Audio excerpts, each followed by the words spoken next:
Hey, what's up everybody? So today's video we're going to show you how you can fix stripped threads on your caliper pin bolts. So I'm going to go ahead and show you guys that. I have the stuff to fix it right here. It just showed up from Amazon, but the issue that we're facing is on your caliper pin bolts.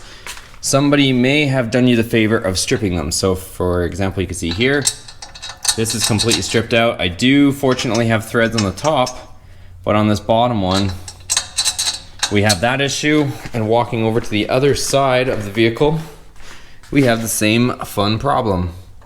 So completely stripped out, and then on the top, same thing, completely stripped. So this bolt should be threading in here, but instead it is just going in and out like such. So I got the stuff to fix this. Let me show you what we're gonna do. So everything that I'm using for this fix will be linked in the description below, and it was all purchased from Amazon. So I'll show you guys what you can get and what you'll need to get this done. So here's what we got. We got these, we got this, we got more of these. So let's get rid of that, and let me get into what we got. So easiest thing I could probably show you is this. So we've got brand new slider pin bolts. If you're doing this for the same vehicle, it would be these ones. So I got brand new slider pins because I wasn't sure how the threads are on this after being stripped. They do look pretty good, to be honest, but I didn't want to chance it. I just got new ones. So these are for the Dodge Dakota. Again, part number and the product link will be in the description below, so you can check those out. So I got 4 of them because I'm going to put 4 new pins in both sides. Here's the other thing that I got. So we got this kit, which it had good reviews, so hopefully it works out good for us. So it looks pretty small, honestly. So here's the kit. So we got a Helicoil kit. So this is kind of cool. It was cheap, it was affordable, and if it works, this is gonna save us a ton of money. So this gives you the drill bit, it gives you the tap, it gives you the insert tool to put the Helicoil in, and then it also gives you this punch to break off the tab. So here's everything that we're gonna need for the job from start to finish. You're gonna need some sort of drill. This is just a cheap one from Harbor Freight, but it'll do. We also gonna need the Heli coils, and you're gonna see threads on the outside, threads on the inside, and this little tongue here.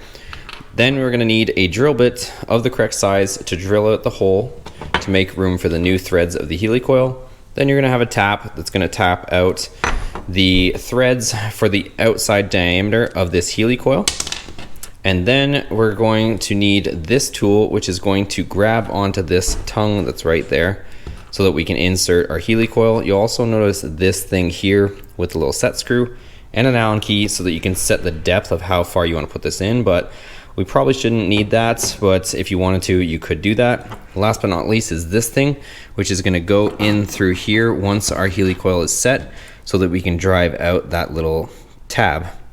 Also, we do have the red Loctite, which we're gonna put on the outside of our Helicoil, and then new slider pins as well. So let's get it all done.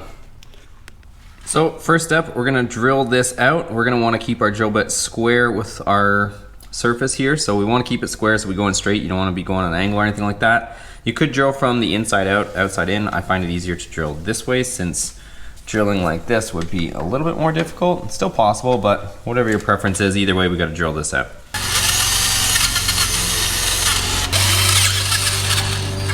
Okay, so both of our holes are drilled out with the drill. It's both all the way through on the top and the bottom. So we're drilled out to the correct size. I did use a little bit of lubricant. You can use one of your choice. I just had some PB Blaster on hand just to let it cut a little bit smoother and easier. And now we are ready to tap the holes. So if you have one of these tools, you can use it. So this is just a handle from a tap and die set that I already have. So you're gonna insert the tap from the kit in there, or you could just use a wrench on there, but bottom line is you wanna make sure that you're going in square. So we can get this from the back side, so I'm gonna tap this direction just since that's the direction we're gonna be inserting that Helicoil. So I'm gonna go ahead, get in here, and we'll tap this direction while using some lubricant as well to make sure that they cut nicely, and we'll get this. I will say that this metal is pretty soft, which is probably why this failure occurs on these Dakotas and Durangos at least, but let's go ahead and get this tapped. We'll move on to the next step. So here we are tapping the threads. You always kind of want to go work yourself forward and back when you're tapping. It kind of just helps to clean the threads out. if you just try to crank this thing in all the way, you'll find it gets tight and it might end up fighting you or stripping what you're, you know, the threads that you're trying to make. So you always want to go back and forth, kind of pause in between, add a little bit more lubricant, just so you don't, so it kind of helps cut the threads. So if you do it right and take your time, it's really not that difficult. So as you can see, it's halfway done cutting through the threads, and you can see it start to kind of spit everything out the end here. So it's working really good. So far I'm very impressed with this kit. It seems very high quality for the price, very precision, and at the same time it seems really strong. So even the drill bit was cutting and it didn't seem that dull. I mean, I know we only did a couple holes, but the drill bit was extremely sharp as well. So I think this is gonna do good, you guys. I think we're gonna be having a good fix here. I'm kind of debating whether I'm gonna cut the threads all the way through, honestly. So that way it can kind of bottom the helicoil out. So I might not come all the way out. I might just kind of let it poke out the end here, just so that the helicoil has something to butt up against too. So I'm gonna double check it here, but I'll let you know what I do regardless. Okay, so our thread is cut. I'm gonna use a little brake clean to clean it out now, because I do want my red Loctite to have something clean to go against. So next up, I actually did use this little sleeve or set that they have here. It just kind of helps me get something to push against the helicoil with, because if I didn't put this on, then it kind of extends a little bit further down, and the helicoil is a little bit wobbly on it here. So I'm gonna use that. I just set it with a little Allen key, and we're almost ready, except all I have to do now is just put a little bit of red Loctite on the outside of the helicoil, and then we can insert this from the inside.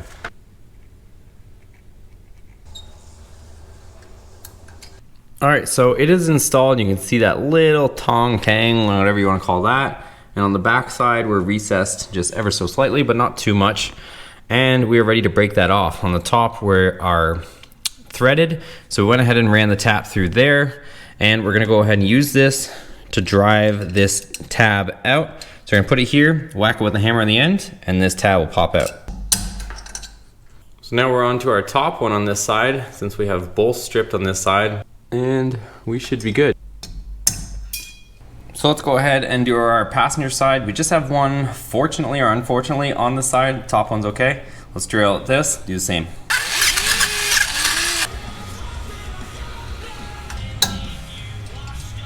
All right, so that was successful, you guys. We can now go ahead and our slider pins screw in nicely.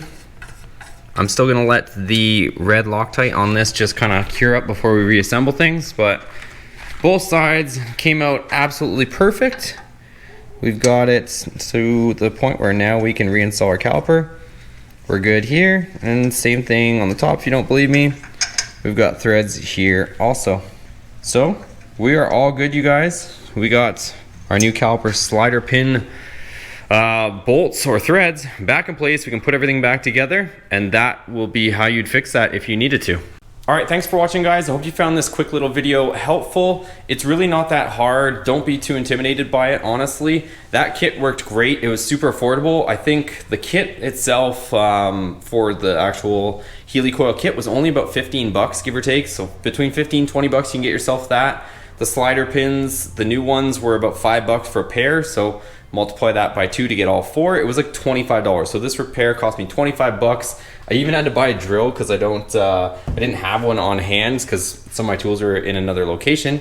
But that drill cost me 16 bucks. So altogether, it was like a 30, maybe $35 repair, give or take. All right, guys, so that fix is going to allow us to put this truck back in service and put it back together. So if you found this helpful, make sure you give it a thumbs up. Also share it where you think it might help other people, whether it's Facebook or anywhere else. And also make sure you check out the other videos on the channel. We have a lot on this truck and other builds, any of the vehicles that you've seen in the garage. We have a lot on this channel and a lot more to come, so stay tuned. Take care, guys.